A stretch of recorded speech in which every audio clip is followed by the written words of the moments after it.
पीछे आपने लिख रखा है पदयात्रा, लेकिन इसको पदयात्रा की जगह आप गुस्सा यात्रा, डांट यात्रा ये सब भी तो कर सकते थे, क्योंकि आप कि मैंने जितने भाषण आज सुने सब में आप हड़का रहे हैं जनता को। नहीं, बिल्कुल सही बात है। पदयात्रा इसलिए है कि चाहे हड़का रहे हैं या समझा रहे हैं, कर तो पैदल चल के ही रहे हैं, इसलिए मूल तो पदयात्रा ही है। जहाँ तक जो मैं बात बोल रहा हूँ उसकी है, वो ज़रूर जो सामान्य राजनीतिक डिस्कोर्स में हम लोग बात सुनते हैं उससे थोड़ा अलग है। और वो अलग इसलिए है क्योंकि बिहार की स्थिति अलग है। हम लोग पिछले 40-50 साल के सारे प्रयोगों के बावजूद, समाजवाद की ज़मीन होने के बावजूद, कर्पूरी जेपी की ज़मीन होने के बावजूद आज देश के सबसे गरीब और पिछड़े राज्य हैं। बिहार से बाहर जाने पर बिहारी कहे जाना ही एक अपने आप में गाली बना हुआ है। तो निश्चित तौर पर जब मरीज़ की हालत इतनी ख़राब है, आपका रोग इतना अलग है, तो आप उसकी दवा भी अलग होगी और थोड़ी कड़वी होगी।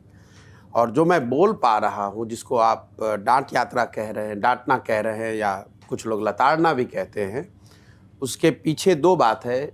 वो इसलिए मैं कर पा रहा हूँ क्योंकि मैं समझता हूँ और अभी तक के अनुभव बता रहे हैं कि मैं सत्य बोल रहा हूँ।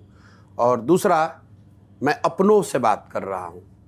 तो जो लोग सुनते हैं, जिनको मैं कहता हूँ कि तुम्हारी ये स्थिति इसलिए है कि तुमने अपने बच्चों का ख्याल नहीं किया, तुम्हारी ये स्थिति इसलिए है कि तुमने अपना वोट 500 रुपये में बेच दिया, तुम्हारी स्थिति इसलिए है कि तुमने नेताओं की चिंता की, अपनी चिंता नहीं की, तो उन्हें बात कड़वी ज़रूर लगती है, लेकिन लगता है कि नहीं, बात तो ठीक है।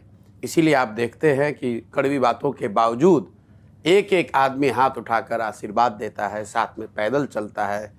खास करके जो बूढ़े बुजुर्ग हैं, महिलाएं हैं, बच्चे हैं, जो भी गांव में है।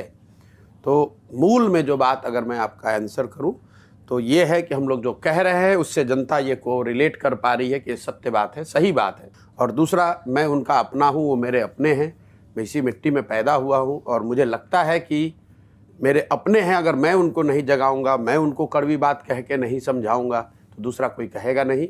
इसीलिए आप इस पूरी यात्रा में नहीं देखते हैं कि हम कहते हैं आप जनता जनार्दन हैं, हमको वोट दे दीजिए, हमारा साथ दे दीजिए। मैं ये बातें नहीं कहता हूँ, मैं बिल्कुल अलग भाषा का इस्तेमाल कर रहा हूँ। और अभी तक का मेरा अनुभव है कि जनता वही सुनना चाहती है, और सुनकर कम से कम एक आत्मचिंतन का दौर उनके मन में शुरू हो। यही इस पदयात्रा का उद्देश्य भी है और उसमें थोड़ी बहुत सफलता भी मैं देखता हूँ।